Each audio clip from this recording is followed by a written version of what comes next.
Hello les communautés. Voilà la nouvelle vidéo, la nouvelle grande vidéo.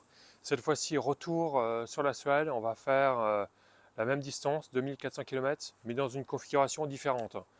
C'est-à-dire qu'on va rouler 2 jours. L'aller c'est beaucoup de nuit et on va avoir une voiture extrêmement chargée. Donc ça va être très intéressant de répondre un peu aux mêmes questions qu'à l'aller. Est-ce que, d'une part, est-ce que ça va être facile de recharger dans la journée, sachant il y aura beaucoup de circulation, c'est les grands départs, les grands retours. Et d'autre part, du fait que la voiture soit chargée, est-ce que l'on va consommer plus? Et donc, on verra tout ça à la fin.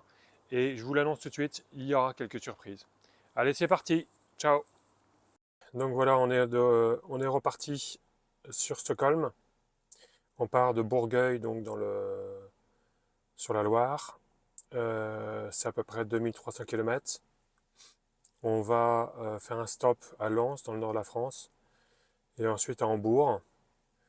Selon Tesla, il y aurait 6 ou 7 arrêts, mais comme je vous ai dit, c'est en fonction de notre état de fatigue, etc. Donc, c'est pas forcément le plus juste, ce qui va correspondre à la réalité. On est arrivé à Rouen, on a fait 277 km. On a consommé du 147, du 14, pardon, du 14,7 kWh au 100. Donc c'est vraiment bas, mais comme je vous le disais, c'est pas il faut rajouter à peu près 15%, comme il y a de la perte à la recharge. Donc on est parti de Bourgueil, on était à 77% à peu près.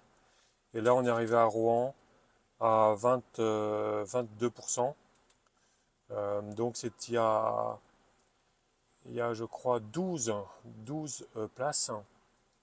Il y a à peu près 6 places de libre, donc c'est nickel. Là, je suis dans les tarifs les plus élevés de la journée. On est à 0,39 le kWh, donc c'est vraiment faible. Quand on voit qu'hier, sur une borne lente, on était à 0,40. Donc c'est quand même très bien de la part de Tesla. Voilà, ben, on va avoir à peu près 20 minutes d'attente. Donc il y a un Novotel qui est à côté. Bon, on va aller prendre un petit café. Allez, salut!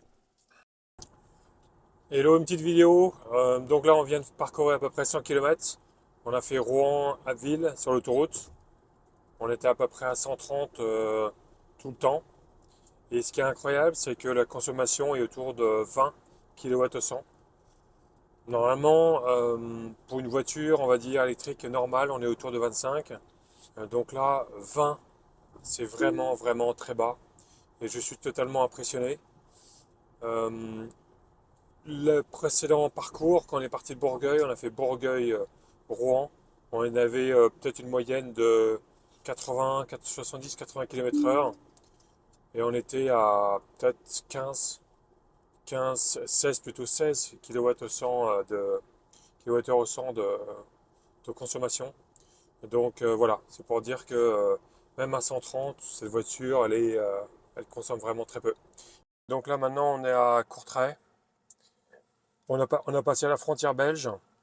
Donc on s'était arrêté à Rouen, on a fait du Rouen jusqu'à Courtrai, ce qui représente 284 km.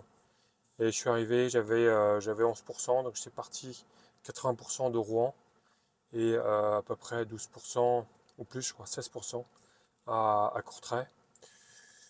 Donc 284 km tranquille, hein, il y a pas y a pas de problème, on a fait pas mal de portions à 130 km/h. Donc encore une fois, on peut rouler longtemps sur l'autoroute. En arrivant ici, petite surprise, j'ai commencé à charger, ça ne marchait pas, toutes les stations étaient à l'arrêt. Donc, en fait, j'ai attendu 5 minutes, c'est revenu. Donc, bonne surprise. Voilà, donc ça peut arriver. Euh, Ils ont dû rebrancher tout, hein. Voilà, donc la configuration par rapport à l'aller, c'est qu'on est deux dans la voiture et je suis chargé en gros à fond. Donc, ça va être assez intéressant de comparer entre l'aller et le retour, voir s'il y a vraiment une différence de consommation, sachant que le parcours est à peu près le même, quoi. Euh, voilà. Donc voilà, On est en train de charger jusqu'à 80%. On a 140 kWh actuellement de puissance, donc c'est énorme. Et plus que 20 minutes à attendre. Hello les amis, donc nous voilà arrivés à Deventer en Hollande. Donc on a traversé toute la Hollande. On avait commencé à charger, on avait commencé à charger en Belgique, au début de la Belgique, à Courtrai. Donc maintenant on est en Hollande. On a fait les amis 307 km. Quand on est parti, on était à 70%. Tesla m'a dit que ça suffisait à 70%. Donc je suis parti à 70%, ce qui est une erreur à mon avis. Il vaut mieux, tant qu'on est en train de charger, autant aller jusqu'à 80%. Et donc là, 10%. Là, je suis à 12%. Donc de 70 à 12%, donc juste 60%. J'ai fait plus de 300 km. Donc voilà, quoi, c'est quand même pas mal. Donc voilà, et il y a plein de places, il va y avoir 12 bornes, il va y avoir 4 places. Et aussi une information extrêmement intéressante pour ceux qui sont amenés à traverser l'Europe, comme moi, de la Suède vers la France, c'est que les prix en Hollande sont les plus bas. Là, je suis à 0,26 euros le kilowattheure. Je suis au plus haut de la journée. Entre 4h et 20h, c'est au plus haut de la journée. Sinon, c'est 0,24 euh, euros du kilowattheure. En France, on va être autour de 0,32. Et en Allemagne, je crois que c'est 0,35. Et en Suède, c'est en couronne, c'est 5 couronnes, 5 couronnes 50. Donc c'est plus cher. Donc là, on est dans les prix les plus bas de tout mon parcours. Sachant que j'ai vu qu'il y avait des stations pas très loin. Il y a des stations partout en Hollande, c'est assez incroyable. Et les stations, j'ai vu une station pas loin qui était à 0,22. Donc je ne sais pas pourquoi, mais voilà, c'est juste une constatation. Voilà, donc on va repartir et puis ensuite on va s'arrêter en Bourg en espérant qu'il y aura une place où je pourrai me charger à l'hôtel. Salut la communauté, donc là on est en Allemagne, il fait super beau, c'est génial, il n'y a pas trop de monde sur la route. Je voulais vous montrer un des problèmes de la fonction autopilote de Tesla. Donc là, actuellement je suis en autopilote, comme vous pouvez le voir sur l'écran. J'arrive sur un camion, donc évidemment je veux doubler le camion. Donc la voiture commence à freiner, je double, et là, et elle freine. Et là elle repart. Donc clairement, c'est assez dangereux parce que lorsqu'on veut doubler, on veut pas freiner, on veut accélérer. Donc c'est quand même très dangereux. Donc voilà, c'est une fonction qui ne marche pas bien sur l'autopilote de Tesla. Et je voulais en parler parce que pour certains, je dis trop de bien de Tesla. Bah là, clairement, c'est pas quelque chose qui marche. Et on espère que ça va changer assez rapidement, qu'ils vont apporter une solution à ce problème parce que c'est quand même pas normal. C'est quand même un gros problème. Donc, je vais vous montrer comment on charge. Vous allez voir, c'est assez simple. Je prends la prise dans les nouveaux chargeurs Tesla. J'appuie sur la prise. Et là, en principe, ça s'ouvre. Bon, ça s'ouvre pas. Voilà. On met dedans. On attend. Et si on regarde sur le... Là, c'est parti. Donc, il n'y a absolument rien à faire. On peut regarder un petit peu la station Tesla. On a 1, 2, 3, 4, 5, 6, 7, 8. 8. Donc, on a 4 voitures, 5 voitures. Euh, donc voilà. Il n'y a aucun problème en Allemagne. Allez, on reprend notre communication. Voilà, donc on est arrivé à côté de Copenhague. On a fait 263 km. On est parti à 70%. Et on est arrivé à 14%. On a consommé du 16. Donc globalement, depuis le début en France, on a consommé du 16 kWh au 100 Donc c'est vraiment très très bien, comme je disais. Alors une chose qui n'est pas super, qui devrait être améliorée sur la Tesla, c'est l'estimation d'arrivée de la capacité de la batterie à l'arrivée. Quand je suis parti au début du Danemark, c'était indiqué 22% à l'arrivée. Et j'ai respecté les limitations, j'ai pas roulé plus vite que les limitations. Et je suis arrivé à 15%. Donc il y a un écart de 7%. Et ça, je m'y attendais parce que j'avais eu le problème aussi en Hollande où j'avais mal géré, j'avais voulu optimiser en arrivant avec 10% à la borne. Et au final, c'était du 2%. Donc pareil, un écart d'environ 7%. Euh, c'est pour ça que j'ai pris un peu de marge cette fois-ci, ce qui a été une bonne chose. Donc un petit bémol, je ne sais pas pourquoi. Est-ce que c'est le fait que je consomme peut-être un peu plus du fait que la voiture est bien chargée? Je sais pas, mais voilà, bon là il suffit de prendre un peu de marge. Comme je disais, j'ai quand même fait 260 km entre 70 et 15%, ce qui est quand même énorme. Et au bout de 270 km, je peux vous assurer que on est content de faire une petite pause. Voilà, donc ici, superbe station à Copenhague, superbe station. Euh, on a 28 places. C'est la dernière norme V3, je crois. La puissance, et là je suis à fond. Je suis monté à 230 au début. Là je suis à 166 à 30%. Enfin bref, ça va super vite. C'est une magnifique station Tesla. Et en plus, cerise sur le gâteau, c'est pratiquement ce qu'il y a de moins cher en Europe, à part la Hollande. Là, je suis au pic du coût.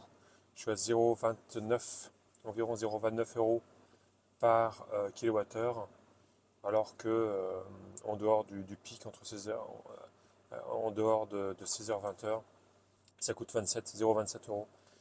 0,27 euros, donc vraiment pas cher, très belle station. Là, on peut dire seulement merci Tesla, c'est quand même du bon travail. Allez, salut. Hello, hello, une petite vidéo pour vous montrer cette vue du pont entre le Danemark et la Suède. Voilà, voilà la tête de mon écran. Voilà, on est arrivé en Suède. On a vu le panneau suédois. On a fait depuis la France, on a fait à peu près 1600 km. Il nous reste à peu près 600 km. Mais regardez comme c'est beau. Magnifique, magnifique journée. Donc voilà, une belle perspective et un bon retour en Suède. On est parti de Lund il y a à peu près une demi-heure. Donc on est direction Stockholm, environ 600 km. Selon Tesla, vu que ma batterie en partant était à 67%, je ne vais pas réussir à atteindre Jönköping, qui est le milieu du parcours. Donc ça veut dire m'arrêter uniquement une fois. Je vais devoir m'arrêter deux fois, donc je vais faire un petit arrêt avant Jönköping. J'ai trouvé une station. Bon, ça va être aussi l'occasion de découvrir une autre station Tesla. Donc je vais faire une courte pause, charger un petit peu, aller jusqu'à Jönköping et charger à fond à Jönköping.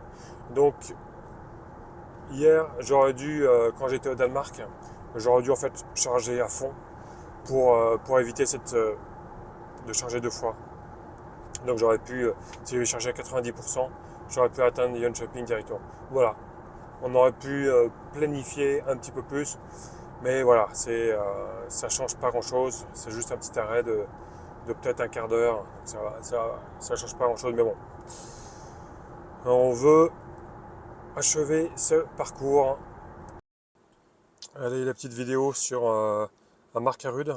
On s'est arrêté quelques temps juste pour charger suffisamment pour aller à Jönköping. Donc actuellement on est à 42%. ça charge assez vite à 140 kilowatts, pardon. Et pour l'instant, à cette capacité de batterie, ça veut dire 10% Ion Shopping. Donc là, il me dit, landing, j'ai assez chargé, mais 10% pour moi, c'est pas suffisant. On va aller à 15% pour avoir un peu de marge. Comme on l'a vu précédemment, en Allemagne, il vaut mieux avoir un petit peu de marge quand même. 10%, c'est, vu qu'il est un petit peu optimiste, il vaut mieux aller à 15%. Voilà, donc je vais à 15%, estimé à Ion Shopping, et on repart. Mais ici, rapidement, une station, très très belle station, V4 Tesla, magnifique, avec, je vais vous montrer, avec donc des bornes partout. Mais il y en a même derrière là-bas. Il y a des bornes Allegro là-bas. Il y a un Burger King. Il y a une station-service pour acheter ce qu'on veut. Voilà. Donc, une très très belle station en Suède, entourée par la forêt, comme d'habitude. Allez, salut. Une courte vidéo pour vous montrer la tête des autoroutes en Suède. Donc voilà, c'est la forêt, de la forêt, de la forêt. Une autoroute avec un revêtement de moyenne qualité, hein, dû au fait que pendant l'hiver, les gens utilisent pas mal de clous sur leurs pneus, donc ça détruit complètement les routes. Donc une route un peu plus bruyante qu'en Europe continentale. Mais voilà notre parcours pendant 600 km. En gros, c'est que ça. Donc c'est pas très marrant en fait, hein. C'est un peu long, c'est un peu longuet, hein. Mais voilà, c'est comme ça. Et pour l'instant, comme vous voyez, pas beaucoup de monde, mais je m'attends à beaucoup plus de monde après. Salut les amis, donc là on est à Ion Shopping, dans une station qui est totalement blindée. Totalement blindée. Là on a 3 personnes qui attendent. On a eu de la chance, on a trouvé une place euh, tout de suite. Euh, le problème, c'est qu'on a tiens, on voit une Volkswagen qui s'en va. Je voulais justement parler des Volkswagen. Donc, quel est le problème? Sur une Tesla, la trappe de recharge, elle est à gauche du véhicule, donc du côté conducteur. Sur une Volkswagen, une allemande, évidemment, ils ne veulent pas faire comme Tesla. La trappe de recharge, elle est du côté passager, donc à droite. Donc, que se passe-t-il? Lorsqu'une Volkswagen se met à la place d'une Tesla, elle va prendre la borne qui est donc à droite du côté conducteur. Donc du coup, si une Tesla se met sur la place qui est à côté pour charger, bah, elle ne va pas pouvoir puisque la borne est utilisée. Donc en fait, la Volkswagen ou la BMW, elle va prendre deux places. Deux places. Donc dans une configuration comme aujourd'hui, où c'est le retour des vacances, c'est blindé, ben voilà, c'est un problème. Et moi, je pense qu'il faudrait un standard de trappe de recharge pour éviter cet inconvénient. Alors, il n'y a pas que là, je parle uniquement de Tesla Volkswagen. Il y en a d'autres, c'est à l'avant, les Kia, c'est à l'avant. Je crois que la Zoé, c'est à l'avant. Enfin bref, c'est un vrai souk, honnêtement. Là, ça nécessite vraiment un standard. Voilà, donc on est à Ion Shopping. Euh, le côté positif aussi de la station, c'est l'une des moins chères en Suède. On est à 4,45 couronnes du kilowattheure, ce qui correspond à 0,4 à peu près euros du kilowattheure. Donc ça, c'est très bien. Ce que je voulais vous montrer aussi, c'est toutes les stations sur le parcours. Donc là, on a un Ion Shopping. Là, on a une station dans, je sais pas, 20 km. Là, on a une station qui est dans 40 km. Encore une station, encore une station, encore une station, encore une station. Et on arrive à Stockholm. Bon, juste pour montrer que en Suède, si vous voulez faire des longs trajets,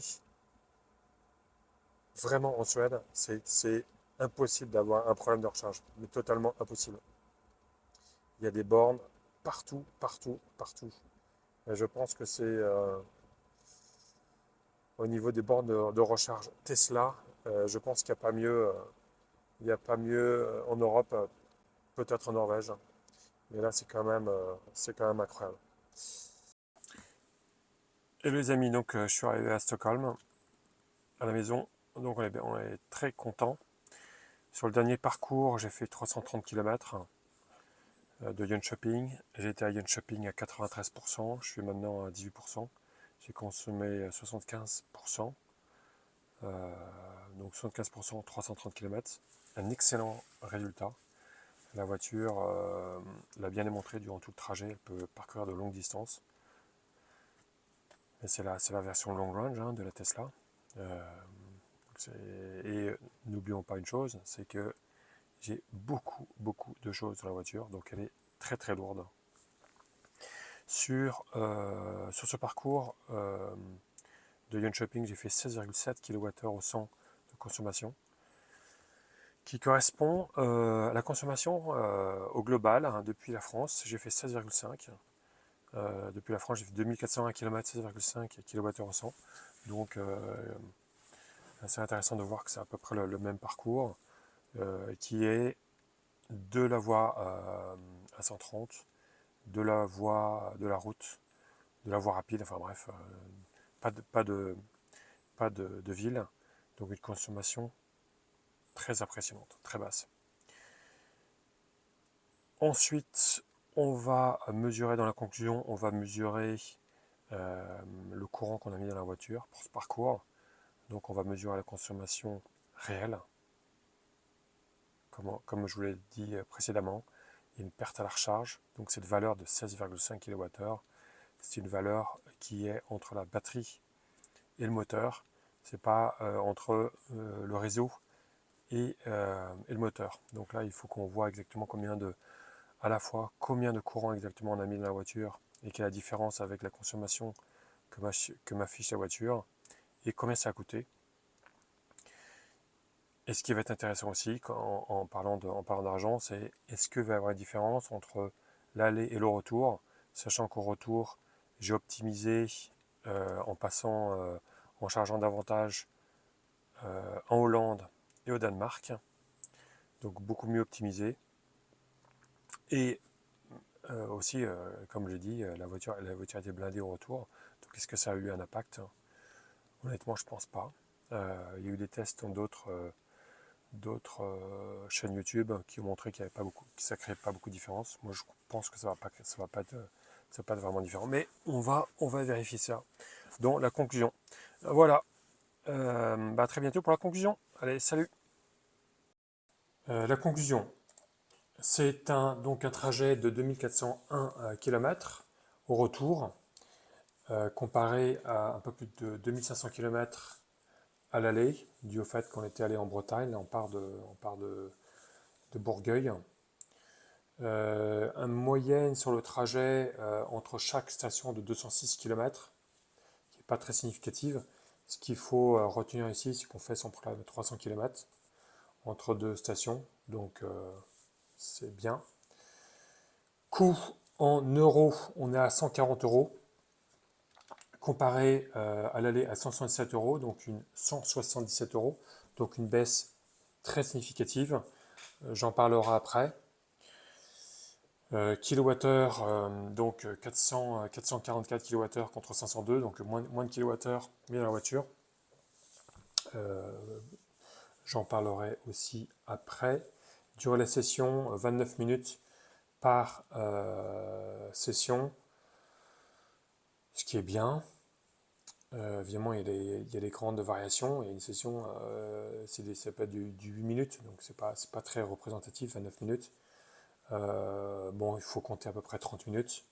Il y a une session qui a pris plus de temps, c'est à Jönköping, 50 minutes, dans la mesure où je voulais atteindre Stockholm sans problème. Et je suis arrivé à 18% à Stockholm, donc j'aurais pu rester un petit peu moins, à peu près 40 minutes. Mais bon, voilà, ça change pas grand-chose. Coût de la session, en moyenne 0,34, à l'aller c'est 0,35. Ce qu'il faut retenir, mais ça je pense que vous avez compris, c'est que le moins cher c'est la Hollande et c'est le Danemark. Donc pour optimiser, il faut se charger à fond dans ces deux pays. Les autres pays, la France, l'Allemagne et la Suède, c'est à peu près pareil. La France un petit peu moins cher, mais il y a des différences entre les stations. Il y a des différences entre les créneaux horaires, comme je l'ai montré dans la vidéo. Voilà. Donc la grande surprise de la vidéo, c'est la consommation. On a une consommation de 18,49 kWh au 100, comparé à 19,86 à l'aller, une baisse d'environ 7%. Comment on peut expliquer cette baisse, sachant que la voiture était chargée à fond au retour? On était deux au retour aussi. À l'aller, j'étais tout seul et j'avais pas grand-chose dans la voiture. Je l'explique de la façon suivante. À l'aller, j'ai roulé beaucoup la nuit, donc un trafic fluide, donc j'ai pu rouler beaucoup plus vite. Qu'au retour, où j'ai roulé uniquement pendant la journée, donc beaucoup plus de trafic. Donc donc une vitesse moyenne plus faible, donc une consommation plus faible. Donc c'est quand même extrêmement intéressant de voir ça. Ce qui fait donc une consommation, donc la consommation 18,49, ce que je voulais préciser, c'est la consommation réelle, c'est-à-dire l'énergie que j'ai remis dans la voiture, pas ce qui est affiché sur le tableau de bord. Sur le tableau de bord, c'est affiché 16,50, donc on a un écart de 12% entre ce qu'on met réellement dans la voiture et ce qu'on consomme au sein de la voiture. Donc c'est la perte, ce qu'on appelle la perte à la charge. Pour, tout ça pour dire qu'on arrive à un coût au 100 km de 5,8 euros par 100 km. Une thermique, on a environ à 14 euros, ce qui représente 41%, 41% d'une thermique. Donc c'est vraiment très très faible. À l'aller, on était à 7 euros. Donc on passe de 7 à 5,8 euros, comme j'expliquais, dû au fait que quand j'ai consommé moins. Donc un voyage très économique. Voilà, ça c'est quand même la grande, la grande conclusion de ce périple. Voyage très économique. Autre conclusion, si on parle de la voiture en elle-même, c'est une voiture, comme vous avez pu le voir, très agréable. On a pas mal au dos. Sur 5000 km, j'ai absolument pas mal au dos. Donc des sièges très confortables. Un autopilote qu'on trouve très bien. Ça ne doit pas être le meilleur. Il y a quelques petits défauts. Le défaut principal, c'est le changement de fil, qui est juste impossible. Donc ça, j'espère que Tesla va modifier. Et puis sinon, donc le modèle Y, chargement, on peut charger énormément, c'est absolument incroyable tout ce qu'on peut charger. Facilité de trouver des superchargeurs ou autres. Ce que je voulais préciser, sur l'écran d'un Tesla, on peut trouver de superchargeurs, mais on peut trouver n'importe quel chargeur. Il n'y a pas uniquement les superchargeurs, mais voilà, et quand on est sur la route, on recharge des superchargeurs parce que le prix est plus faible que les autres.